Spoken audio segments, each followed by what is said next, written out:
Il était une fois un garçon appelé Ali qui vivait dans un petit village entouré de forêts épaisses. Ali était un garçon courageux et débrouillard, mais il avait un grand rêve. Son rêve était de devenir un grand aventurier comme les héros des histoires que lui racontait son grand-père.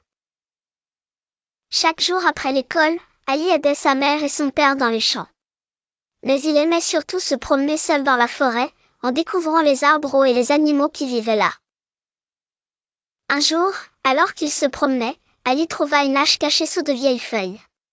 C'était une vieille hache, mais elle avait l'air spéciale. Ali était sûr qu'elle appartenait à un bûcheron légendaire dont son grand-père lui avait parlé. Excité par sa découverte, Ali emporta la hache chez lui. Il savait qu'avec cet outil, il pouvait réaliser son rêve de devenir un aventurier. Son grand-père lui expliqua que la hache était magique et pouvait couper les arbres avec facilité. Mais il lui conseilla aussi de l'utiliser avec sagesse et respect pour la nature.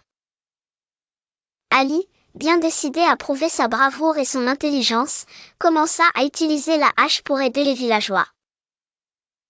Il devint rapidement connu pour son talent à couper le bois nécessaire pour les maisons et les feux. Les villageois étaient reconnaissants et l'appelaient Ali le bûcheron. Un jour, il y eut une grosse tempête qui menaçait de détruire le pont du village. Ali savait que le pont était essentiel pour apporter des ressources au village. Avec la hache magique, il abattit les arbres nécessaires pour renforcer le pont, ce qui sauva le village. Grâce à son courage et à son travail acharné, Ali devint un héros pour le village. Son rêve de devenir un grand aventurier avait commencé à se réaliser, et il comprit que les outils magiques comme la hache étaient puissants lorsqu'ils étaient utilisés avec sagesse.